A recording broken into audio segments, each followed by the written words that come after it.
CPM എന്ന് പറയുന്ന പാർട്ടിക്കുള്ളിൽ ഏകാധിപത്യം നിലനിൽക്കുന്നു. പിന്നെ അതുപോലെ തന്നെ പിണറായി വിജയൻ എന്ന് പറയുന്ന ഒറ്റ വ്യക്തിയിൽ മാത്രം കേന്ദ്രീകരിച്ചിരിക്കുന്നു. ഈ രീതിയിലുള്ള ആരോപണങ്ങളൊക്കെ ശക്തമായിട്ടിരിക്കുന്ന ഒരു സമയമാണിത്. അതായത് എനിക്കൊന്ന് തെരഞ്ഞെടുപ്പിന് ശേഷം ഇത് രൂക്ഷമായ വിമർശനമായിട്ട് പാർട്ടിക്കുള്ളിൽ തന്നെ വലിയ പ്രശ്നങ്ങൾ നടക്കുന്നുണ്ട്. അപ്പൊ ഈ ഒരു സമയത്ത് തന്നെ അങ്ങ് ഡൽഹിയിലോട്ട് നോക്കിക്കഴിഞ്ഞാൽ ജോൺ ബ്രിട്ടാസ് അവിടെ തകർത്താടിക്കൊണ്ടിരിക്കുന്നുണ്ട്. അതായത് ജോൺ ബ്രിട്ടാസ് അവിടെ എനിക്ക് അത്യാവശ്യം ഒന്ന് പേരെടുത്തും അല്ലെങ്കിൽ ഒരു നേതൃത്വ മികവൊക്കെ പ്രകടിപ്പിച്ചുകൊണ്ടും വലിയ പെർഫോമൻസ് ഒക്കെ കാണിച്ചുകൊണ്ടിരിക്കുന്നുണ്ട്. അപ്പൊ ഈ പെർഫോമൻസിനെ കേരളത്തിലോട്ട് വരുമ്പം CPM അനുകൂലമായിട്ടുള്ള സൈബർ ഗ്രൂപ്പുകൾ ഭയങ്കരമായിട്ട് പ്രൊമോട്ട് ചെയ്യുന്നുണ്ട്. അതായത് ബ്രിട്ടാസിനെ ഭയങ്കരമായിട്ട് പ്രൊമോട്ട് ചെയ്യുന്നു.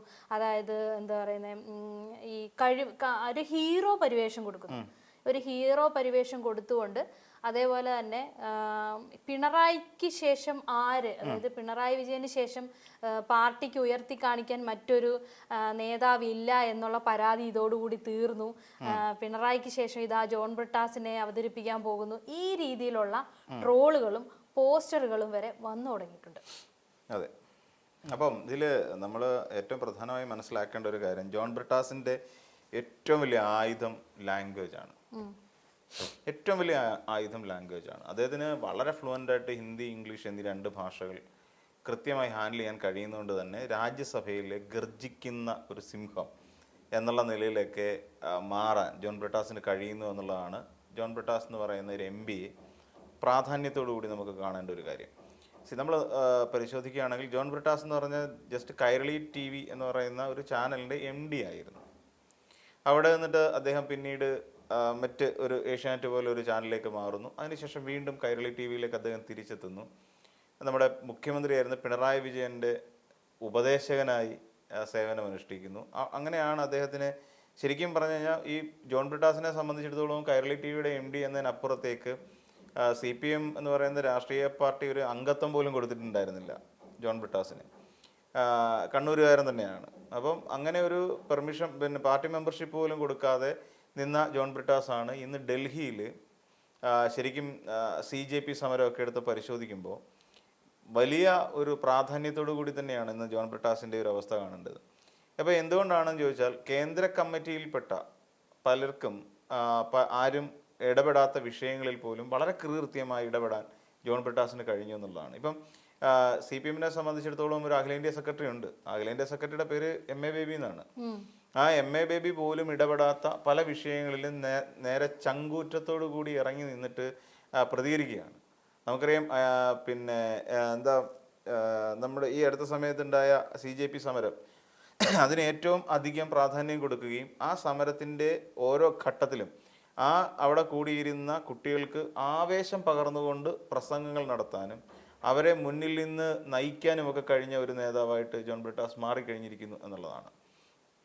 ഐഷ ഘോഷി എന്ന് പറയുന്ന SFIയുടെ നേതാവിനെ അറസ്റ്റ് ചെയ്യാനായിട്ട് AKG ഭവനിലേക്ക് ഇരച്ചെത്തിയ ഡൽഹി പോലീസിനെ വിറപ്പിക്കുകയാണ്. അവരോട് ചോദിക്കുകയാണ്, നിങ്ങളുടെ നെയിം പ്ലേറ്റ് എവിടെ, നിങ്ങളുടെ യൂണിഫോം എവിടെ, നിങ്ങളുടെ ഐഡൻറ്റി കാർഡിലെ ഇതൊന്നും ഇല്ലാതെ നിങ്ങൾ ഇവിടെ വന്ന് കയറേണ്ട ആവശ്യം എന്താണ് എന്ന് പോലീസിൻ്റെ മുഖത്ത് നോക്കി അതിശക്തമായ ഭാഷയിൽ ചോദിക്കുമ്പോൾ ഈ കേരളത്തിലിരിക്കുന്ന ഏതൊരു DYFI പ്രവർത്തകനെ സംബന്ധിച്ചിടത്തോളം അതൊരു ഹീറോയിസം തന്നെയാണ്.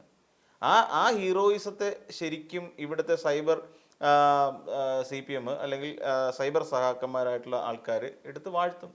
100% ഉറപ്പാണ്. ഇവിടെ ശരിക്കും എന്തുകൊണ്ട് ഇങ്ങനെ വരുന്നു എന്ന് ചോദിച്ചു കഴിഞ്ഞാൽ വേറൊരു MP ഉണ്ട്, A.A. റഹീം. A.A. റഹീമിനെ സംബന്ധിച്ചിടത്തോളം അദ്ദേഹത്തിന് ഇപ്പോൾ ഈ CJP സമരത്തിൽ ആ കുട്ടികളൊക്കെ വലിയ കാര്യമായി അദ്ദേഹത്തെ കാണുകയൊക്കെ ഉണ്ടായി. എന്നിരുന്നാൽ തന്നെയും ഈ ഇദ്ദേഹത്തിന് കിട്ടുന്നൊരു പ്രാധാന്യം, ജോൺ ബ്രിട്ടാസിന് കിട്ടുന്നൊരു പ്രാധാന്യം എന്താണെങ്കിലും A.A. റഹീമിന് കിട്ടുന്നില്ല എന്നുള്ളതാണ് നമ്മൾ മനസ്സിലാക്കേണ്ടത്. A.A. റഹീം SFI മുതൽ പ്രവർത്തിച്ചു വന്നൊരു നേതാവാണ്. A.A. റഹീം SFI, DYFI തുടങ്ങിയ സംഘടനകളിലൂടെയാണ് നിൽക്കുന്നത്. എന്നിട്ട് പോലും ആ പ്രാധാന്യം A.A. റഹീമിന് കിട്ടുന്നില്ല. ഇപ്പം പാർട്ടിക്കകത്തുള്ള എത്ര പേരാണ് ഇപ്പോൾ എന്നാൽ ചെറുപ്പമായി നിൽക്കുന്ന ഒരു നേതാവാണ് നമ്മുടെ മുഹമ്മദ് റിയാസ്. എത്ര പേര് മുഹമ്മദ് റിയാസിന്റെ പിന്നാലെ ഉണ്ട്? മുഹമ്മദ് റിയാസിന്റെ ഒരു ഫോട്ടോ ഇട്ടിട്ട് ഇതാണ്ടാ നിലപാടെന്നോ അല്ലെങ്കിൽ ഇതാണ് ഇങ്ങനെ ആവണം ഒരു CPM കാരനെന്നോ പറഞ്ഞിട്ട് മുഹമ്മദ് റിയാസിന്റെ ഏതെങ്കിലും ഒരു ചിത്രം ഇട്ടിട്ട് ഏതെങ്കിലും സൈബർ സഹാക്കന്മാർ വല്ല എഴുതുന്നുണ്ടോ? എനിക്ക് തോന്നുന്നില്ല ആരെങ്കിലും ഫേസ്ബുക്കിൽ അത്തരം കാര്യങ്ങൾ അപ്ഡേറ്റ് ചെയ്യുന്നുണ്ടെന്ന്. അവിടെ ഷംസീർ, അടുത്ത തലമുറയിൽപ്പെട്ട നേതാക്കന്മാരുടെ പേരാണ് ഷംസീർ പറയുന്നതിനെ എവിടെയെങ്കിലും കോട്ട് ചെയ്യുന്ന നമ്മൾ കണ്ടിട്ടുണ്ടോ? ഷംസീറിൻ്റെ ഒരു പ്രസംഗം എടുത്ത് എവിടെയെങ്കിലും വലിയ ബാക്ക്ഗ്രൗണ്ട് മ്യൂസിക് ഒക്കെ കൊടുത്ത് ഏതെങ്കിലും ഇവിടുത്തെ പിന്നെ സൈബർ അണികൾ കൂടുതൽ പൊലിപ്പിക്കുന്നത് നമ്മൾ കണ്ടിട്ടുണ്ടോ? റീൽ ചെയ്യുന്നത് കണ്ടിട്ടുണ്ടോ? ഇല്ല, ഇതൊന്നും ഇല്ല. ഇവരൊക്കെ ഒപ്പം കൂടെ ആൾക്കാരെ കൊണ്ട് നടന്നിട്ട് റീലുകൾ ചെയ്യിക്കുക.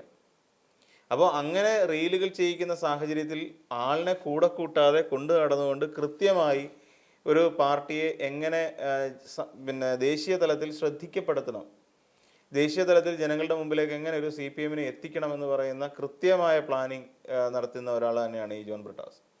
വളരെ കൃത്യമാണത്.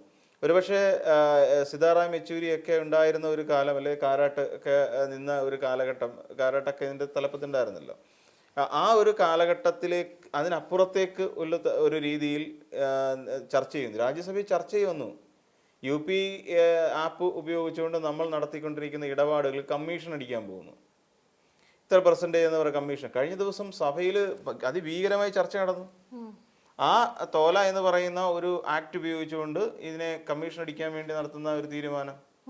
അവിടെ നിന്നുകൊണ്ട് പിന്നെ ഉടനെ അടുത്ത പ്രതികരണം നിർമ്മലാ സീതാരാമനെ അഡ്രസ്സ് ചെയ്തുകൊണ്ടാണ് ഈ ജോൺ ബ്രിട്ടാസ് പറയുന്നത്. വേറെ ഒരാളും പറഞ്ഞിട്ടില്ല. അവിടെ പ്രതിപക്ഷ നേതാവായിട്ടിരിക്കുന്ന മല്ലികാർജ്ജുൻ ഖാർഗെയാണ് രാജ്യസഭയിൽ പ്രതിപക്ഷ നേതാവായിരിക്കുന്ന മല്ലികാർജ്ജുൻ ഖാർഗെ പോലും മിണ്ടാത്ത സാഹചര്യത്തിലാണ് ഇവിടെ ദേശീയ തലത്തിൽ ഏറ്റവും അധികം ആളുകൾ ഉപയോഗിച്ചുകൊണ്ടിരിക്കുന്ന UPI പേയ്മെന്റുകൾക്ക് കമ്മീഷൻ അടിക്കാൻ പോകുന്നു എന്ന് പറയുന്ന ഒരു സാധനം തെളിവ് സഹിതം എടുത്ത് മേശപ്പുറത്തോട് വെക്കുകയാണ്. അവിടെ നിന്നിട്ട് പ്രസംഗിക്കുകയാണ്. ഏറ്റവും അവസാനം ജോൺ ബ്രിട്ടാസിനെ അഡ്രസ്സ് ചെയ്തുകൊണ്ട് രാജ്യത്തിന്റെ ധനകാര്യ വകുപ്പ് മന്ത്രി പ്രസംഗിക്കുകയാണ്. ആലോചിച്ച് നോക്കൂ, ആ ഒരു സ്ഥിതിവിശേഷം നമ്മൾ ആലോചിച്ച് നോക്കൂ. ജോൺ ബ്രിട്ടാസിനെ അഡ്രസ്സ് ചെയ്യുകയാണ്. ഒരു MP ആയിരിക്കുന്ന ജോൺ ബ്രിട്ടാസിനെ, CPM MP ആയിരിക്കുന്ന ഒരു ജോൺ ബ്രിട്ടാസ് എന്ന് പറയുന്ന ഒരാളെ അഡ്രസ്സ് ചെയ്യുകയാണ് നിർമ്മലാ സീതാരാമൻ. അപ്പം എത്രത്തോളം ചലനം ജോൺ ബ്രിട്ടാസിന് അവിടെ സൃഷ്ടിക്കാൻ കഴിഞ്ഞു എന്നുള്ളതാണ്. അതിൻ്റെ ജോൺ ബ്രിട്ടാസ് അവിടെ നിന്ന് പ്രസംഗം എല്ലാം കഴിഞ്ഞ് ജോൺ ബ്രിട്ടാസ് ഇറങ്ങി. മറുപടി പറയുന്നത് ഭയത്തോടു കൂടി കാണുന്നവരാണ് CPM-കാരെന്ന് പറയുന്നത്. നിർമ്മലാ സീതാരാമൻ ഒരു മറുപടി പറഞ്ഞു, അതായത് സഭയിൽ പ്രസംഗിച്ചു.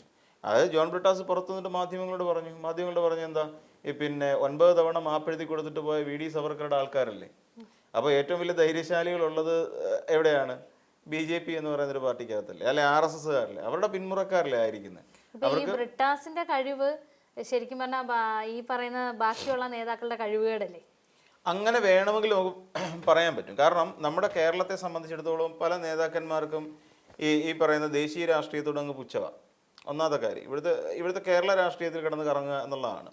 ഇപ്പോൾ കേരള രാഷ്ട്രീയത്തെ സംബന്ധിച്ചിടത്തോളം വേറൊരു പ്രധാനപ്പെട്ട പ്രശ്നം എന്ന് വെച്ച് കഴിഞ്ഞാൽ, കേരള രാഷ്ട്രീയത്തിൽ അത് ചില ഹാൻഡിലുകളിലാണ്, ശരിക്കും ചില കൈകളിൽ കിടക്കുന്നു എന്ന് പറയത്തില്ല.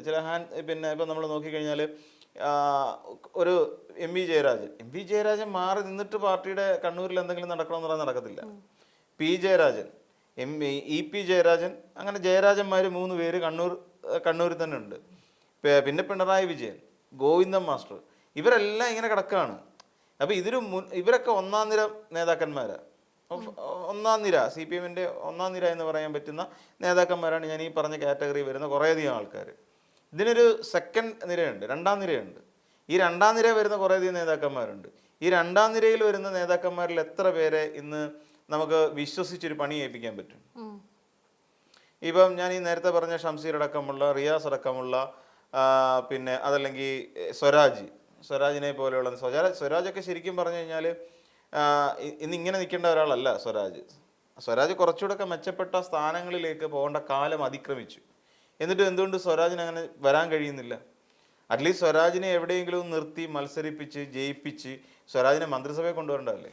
എന്തുകൊണ്ട് പാർട്ടിക്ക് തന്നെ കഴിയുന്നില്ല?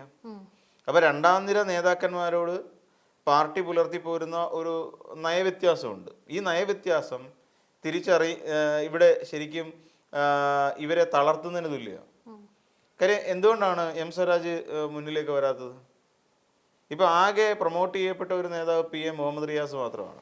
അതൊരു പക്ഷേ മറ്റുള്ള രാഷ്ട്രീയക്കാർ ആരോപിക്കുന്നത് പോലെ ഈ പറയുന്ന മരുമോൻ അമ്മായിയച്ഛൻ ബന്ധം, ആ ഒരു ബന്ധത്തിൻ്റെ തലത്തിൽ നിന്നുകൊണ്ടായിരിക്കാം. പക്ഷേ എന്നിരുന്നാൽ കൂടി 2ാം നിര നേതാക്കന്മാരാരും പുറത്തേക്ക് വരുന്നില്ല. ഷംസീർ എത്തിയിട്ടില്ല. ഷംസീർ ഇത്തവണ ഇല്ല. നമ്മൾ നോക്കിയോളൂ, MLA അല്ല. നമ്മൾ അടുത്ത സ്വരാജ് MLA അല്ല. അപ്പോൾ ഇവരൊക്കെ ഉണ്ടാക്കാൻ പോകുന്നൊരു ഇമ്പാക്റ്റ് വളരെ വലുതാണ്. ഈ പറയുന്ന 2ാം നിര നേതാക്കന്മാർ കേരളത്തിൽ ഉണ്ടാക്കാൻ പോകുന്നൊരു ഇമ്പാക്റ്റ് വളരെ വലുതാണ്. അതേസമയം സനോജ്, PM മാർഷോ തുടങ്ങിയ വസീഫ് തുടങ്ങിയ അടുത്ത നിര നേതാക്കന്മാരും വരുന്നുണ്ട്. ഇപ്പം 1, 2, 3 ഇങ്ങനെ 3 നിര നേതാക്കന്മാരുള്ള ഒരു പാർട്ടിയാണ് CPM എന്ന് പറഞ്ഞാൽ. ചെറുതല്ല, വലുത് തന്നെയാണ്. പക്ഷെ ഈ പറയുന്ന രണ്ടാം നിരയെ ആദ്യം ഒന്ന് ഒരുക്കിയെടുക്കണം. ഈ രണ്ടാം നിരക്കാരെ ഒരുക്കിയെടുക്കാൻ ഇതുവരെ പാർട്ടിക്ക് കഴിഞ്ഞിട്ടില്ല. ഇപ്പൊ MP രാജേഷ് ഒക്കെ വരുന്നത് രണ്ടാം നിരയിലാണ്. ഇപ്പൊ ഇത്തവണ MP രാജേഷ് തൃത്താല എന്ന് പരാജയപ്പെട്ടില്ല. അവരെ മനഃപൂർവ്വം ഉയർത്തിക്കൊണ്ട് വരാത്തതാണെന്നാണോ പറയുന്നത്? അങ്ങനെ നമുക്ക് സംശയിക്കേണ്ടി വരും. കാരണം ചില വ്യക്തി കേന്ദ്രീകൃത, ഞാൻ ഇതിനു മുമ്പ് നമ്മൾ സംസാരിച്ച കാര്യം വ്യക്തി കേന്ദ്രീകൃതമാകുന്നു. CPM എന്ന് പറയുന്ന രാഷ്ട്രീയ പാർട്ടി വ്യക്തി കേന്ദ്രീകൃതമാകുന്നതിൻ്റെ ഒരു വലിയ പ്രശ്നമുണ്ട്. ഇവിടെ ഈ ബ്രിട്ടാസ് കഴിഞ്ഞ രാജ്യസഭയിൽ നടത്തിയിട്ടുള്ള പ്രസംഗങ്ങൾ, എനിക്ക് തോന്നുന്നു ജഗദീപ് ധൻഖർ എന്ന് പറഞ്ഞ ഇതിന് മുമ്പുണ്ടായിരുന്ന രാജ്യസഭ അധ്യക്ഷനുണ്ടായിരുന്നു. ആ സഭാധ്യക്ഷൻ ഈ ജോൺ ബ്രിട്ടാസിന്റെ പ്രസംഗത്തെ ഭയങ്കരമായി ആസ്വദിച്ചിട്ടുണ്ട്. അദ്ദേഹം പിന്നീട് പറയുകയും ചെയ്തിട്ടുണ്ട് ജോൺ ബ്രിട്ടാസിന്റെ പ്രസംഗങ്ങളെ കുറിച്ച്. അദ്ദേഹം ഈ ജഗദീപ് ധൻഖർ തന്നെ നല്ല ഭാഷയിൽ, അതായത് അദ്ദേഹത്തിന്റെ പ്രസംഗം കേട്ടോണ്ടിരിക്കാൻ തോന്നും എന്നുള്ള നിലയിൽ തന്നെ ജഗദീപ് ധൻഖർ അദ്ദേഹം പറയുന്ന ഒരു സാഹചര്യമൊക്കെ ഉണ്ടായിട്ടുണ്ട്. അപ്പം ഇങ്ങനെ പ്രതിപക്ഷത്തിന് അല്ലെങ്കിൽ അവിടെ ഇരിക്കുന്ന ഭരണപക്ഷത്തിന് പോലും ഇഷ്ടപ്പെടുന്ന തരത്തിൽ കാര്യങ്ങളെ വസ്തുനിഷ്ഠമായി അവതരിപ്പിക്കാൻ ഫെഡറൽ സംവിധാനത്തെക്കുറിച്ച്, സംസ്ഥാനങ്ങളോട് കാണിച്ചുകൊണ്ടിരിക്കുന്ന അനീതികളെക്കുറിച്ച്, നിയമനിർമ്മാണത്തിൽ വരുന്ന അപാകതകളെക്കുറിച്ച് എന്ന് വേണ്ട സകലമാന കാര്യങ്ങളിലും ജോൺ ബ്രിട്ടാസ് വളരെ കൃത്യമായി അഭിപ്രായം രേഖപ്പെടുത്തിയിട്ടുണ്ട് എന്നുള്ളതാണ് ബ്രിട്ടാസിനെ സംബന്ധിച്ചിടത്തോളം ഏറ്റവും പ്രാധാന്യമുള്ളത്. ഇപ്പം ബ്രിട്ടാസ് കേരള രാഷ്ട്രീയത്തിലേക്ക് ഇറങ്ങിക്കഴിഞ്ഞാൽ നമ്മളൊന്ന് വെറുതെ സങ്കല്പിച്ച് നോക്കുക. ഇന്ന് പിണറായി വിജയൻ ഇരിക്കുന്ന സ്ഥാനത്ത്, അതായത് പ്രതിപക്ഷ നേതൃസ്ഥാനത്തേക്ക് ജയിച്ചു കയറി വന്ന നേതാവായി ജോൺ ബ്രിട്ടാസ് ഇരിക്കുന്ന അവസ്ഥ നമ്മളൊന്ന് ആലോചിച്ച് നോക്കും.